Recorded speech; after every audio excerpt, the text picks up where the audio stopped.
Oh, hi! You caught me smoking because it's mature and grown up. Speaking of mature and grown up, let's talk about Brat Pack.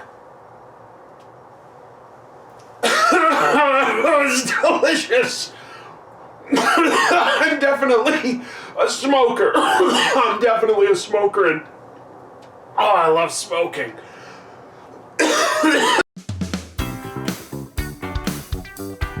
Comic tropes. Comic tropes.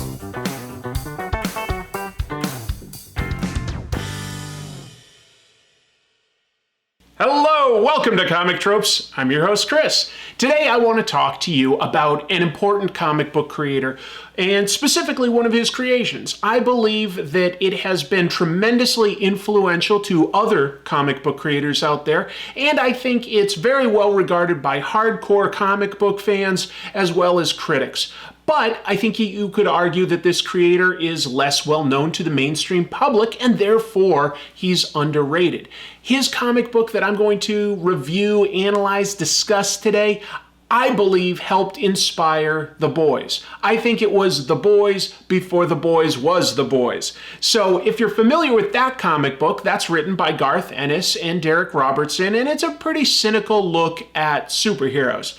I believe that it had a forebear, and with The Boys about to be adapted into a live-action television show, I thought this is the perfect time to analyze Brat Pack by creator Rick Veitch. Born in 1951, Veitch broke into comics illustrating the underground comics titled Two-Fisted Zombies, a horror parody published by indie publisher Last Gasp Comics. The work on that title got Veitch admitted into the first class at the Joe Kubert School of Cartoon and Graphic Design, founded by the legendary artist Joe Kubert. Veitch was among the first graduating class in 1978, along with his friends John Totleben and Steve Bissette, among others. Rick worked for several years as an artist and writer at Marvel Comics after graduating, primarily on fantasy stories for Marvel's epic illustrated anthology comic. Meanwhile, Totleben and Bissette were illustrating Swamp Thing stories for Alan Moore, and by networking, Veitch was brought in to illustrate issue number 37, where he co-created Constantine with Moore.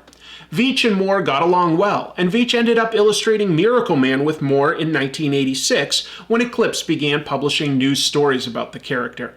Following Moore's run on Swamp Thing, Veitch was given the reins and took over as writer and occasional artist. His run featured Swamp Thing continuing to expand his powers through the mystical force known as the Green, and he traveled through time meeting historical figures. This was set to conclude with issue 91 in a story where Swamp Thing would meet Jesus Christ. Despite this arc initially being approved, it was canceled at the last minute by publisher Jeanette Kahn, and his final issue ended up being number 87.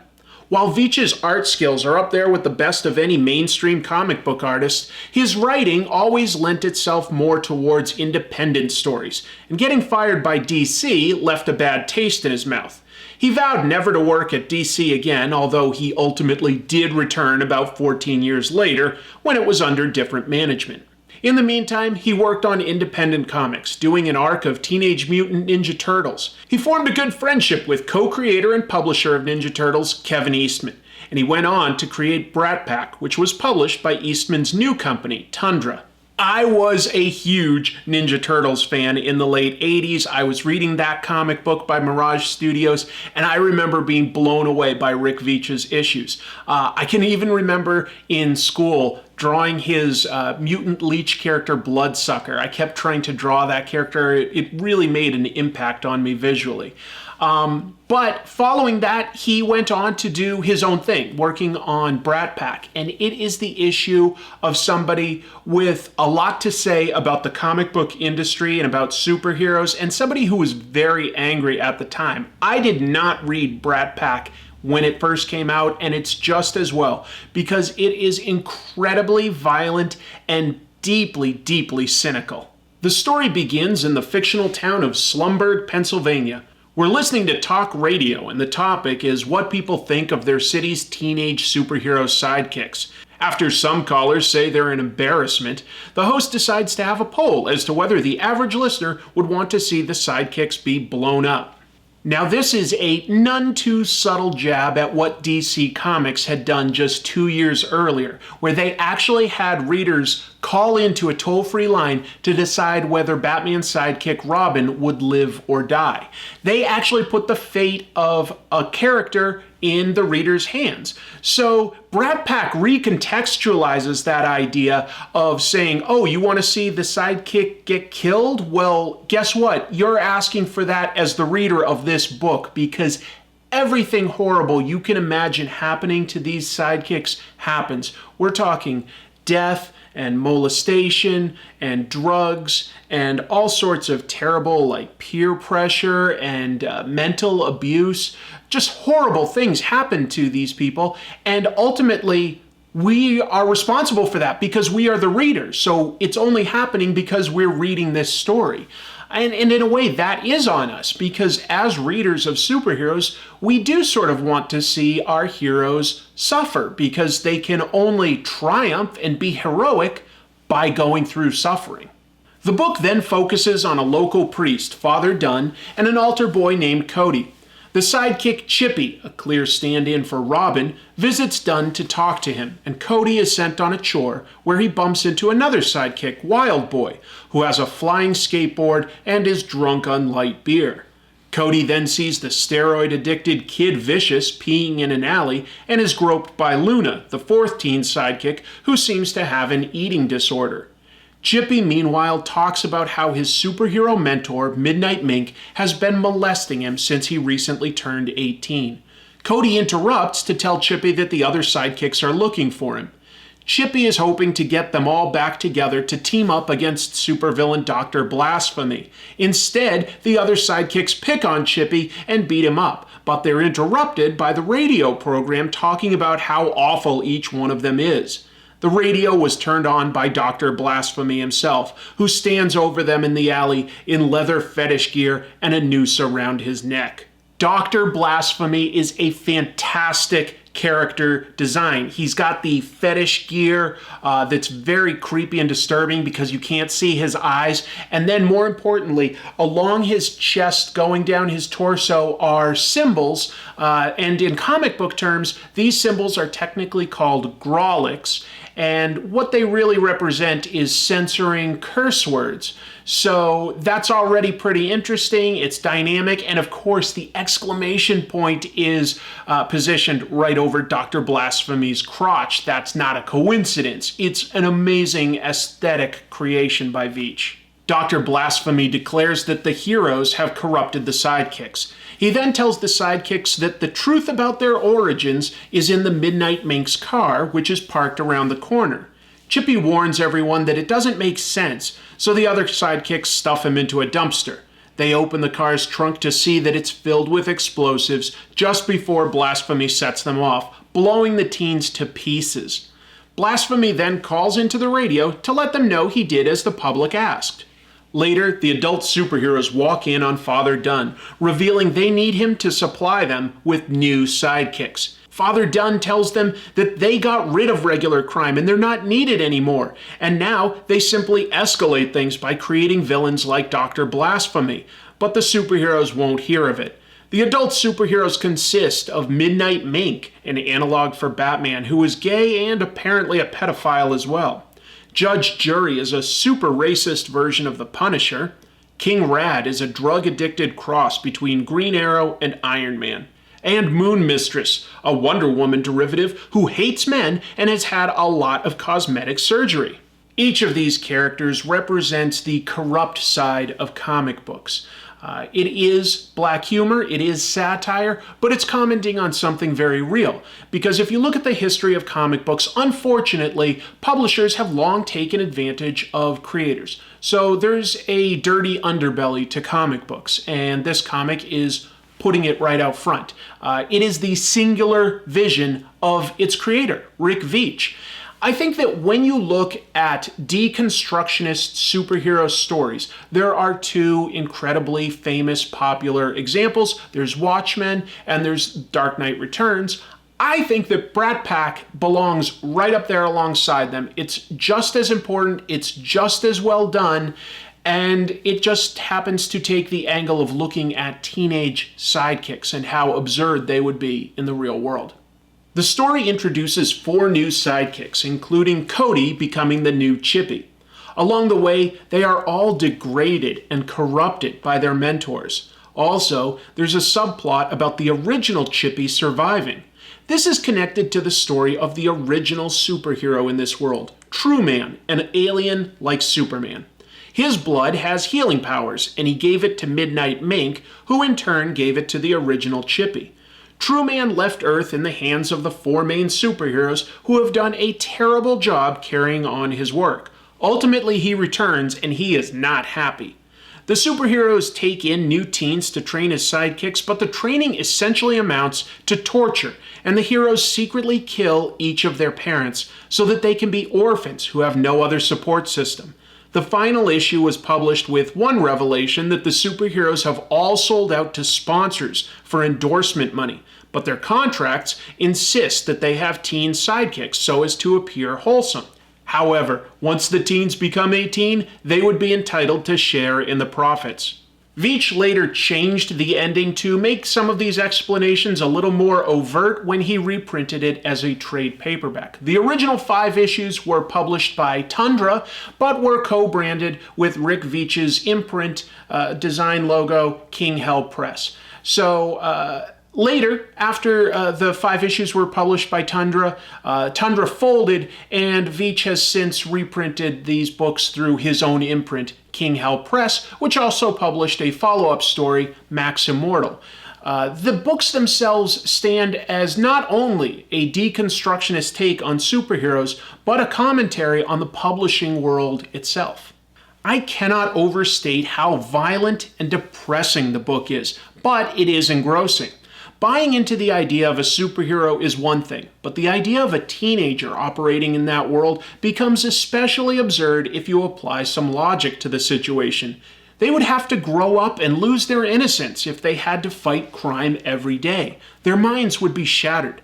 The Brat Pack books serve as a condemnation on the very idea of sidekicks, which were of course created to sell more comics. Kids loved the idea of seeing themselves represented in the stories of books like Captain Marvel and Batman, and they sold exceptionally well by introducing younger versions of the characters. On top of that, Brat Pack is a look at the world as it was in the early 90s. Anyone who went through East Coast cities throughout the 80s can tell you about the crack problems in DC or the homeless slums of Manhattan's East Village. Of course, there was good too, but this deeply cynical look at the city is not inaccurate for the time. The artwork itself is black and white, but features some gorgeous gradients to give everything a sense of weight and form. The architecture features dramatic perspective and great detail. The church Father Dunn works at is a central location that's instantly recognizable. The characters are all easy to tell apart. You can tell that some kids are teenagers and others are adult. They all have expressive faces, with only slight cartoonishness, just enough to remind us that we're reading a satire of superheroes. The writing structure is solid and takes us on multiple parallel journeys through the sidekicks, with Chippy serving as our main protagonist. They're all different by the end, and we see the original superheroes in a much different light the more we learn about each of their backstories. However, the end is somewhat abrupt. There's no big redemptive arc for anyone. Instead, this book serves primarily as commentary, and it isn't especially interested in viewing any of the characters as triumphant. Part of that could be that Veitch's story is continued in his later books like Max Immortal. Today, while I've talked about where the story goes, I haven't gone into how it concludes in any real depth. I've really only actually summarized the very first issue, and in this story in particular, the important stuff is what happens on the journey. It's the actual details of how these teenage sidekicks are formed and the transformation process that they go through. So I haven't talked about that. That's still for you to discover if you haven't read this book yet. Rick Veitch is an important creator. He's a talented writer, artist, and self-publisher, and I think he's done a lot to advance the medium on all three fronts. Sometimes you hear about a creator that's referred to as a creator's creator, somebody that inspires and influences other artists, other writers, etc. And I think that Rick Veitch absolutely fits within that definition. He's an artist's artist. He's done a lot. I think that he's a little underrated. I definitely think that if you enjoyed The Boys and you can deal with something that's even darker and more cynical, I would recommend the Brat Pack. It deconstructs comics in a way that no other book has. It's utterly unique in that regard. All right, that said, let's take a look at what fan art came in for the show this week. First up, Grimlock sends in this piece of fan art, which imagines, what if I were Anakin Skywalker? Artist DeBrujos A. Morris sends in this look at Magneto critiquing me. Nice reversal. You can see Morris's Instagram listed there. Longtime viewer Prajwal Jayaraj returns with this cyberpunk artwork that introduces a female Infotron. Nicely done. Minas Sambanis is a nurse and a writer from Greece who says that this artwork shows me peeking at the writer's original character. I love it. Doomslayer creates this artwork showing me turning into the Incredible Hulk. I wish. Amaru Ortiz from Ecuador sends in this artwork featuring me in the style of artist Milo Manara. And you can see Mr. Ortiz's artwork at the link below. Kevin Elias returns with artwork that shows what I would look like if I was Aquaman's pet octopus. And Kevin's daughter, Isabella, sends in this art, which is apparently me as a very colorful Kid Flash. Finally, Arno from Montreal liked the Ecstatics review last month and was inspired to create this colorful piece. If you would like to have your artwork about this channel featured on the show, just send it to comictropes@gmail.com, and then after I feature it, I will choose one winner to win a gachapon that I picked up in Japan. So I've got everybody numbered. I'm going to drop it in a bag, shake it up. Let's see who won this week. It is number two, and number two is DeBrujos A. Morris. Mr. Morris, you have won something from our Gotcha Pony machine, which was donated to us by Lunar Shine Store. Let's take a look. All right. Always tricky to get this out. Okay, I've got a smaller capsule and a bigger one. Let's take a look. Oh, it's something to do with Star Wars. Not sure if you can make that out, but yeah, something to do with Star Wars. Not sure beyond that. Can't quite remember. It was almost a year ago that I was in Japan now. Wow, time flies. Yeah, this is starting to run low. Anyway, much darker type of comic than I typically cover, but I think that it is well worth a read, especially if you want to be versed in the comic book industry and its tropes, as well as reading a good story, because certainly the teenage sidekick is an important trope within comics. This utterly deconstructs it, takes a look at it from another angle, as well as comments on the comic industry outside of these fictional characters.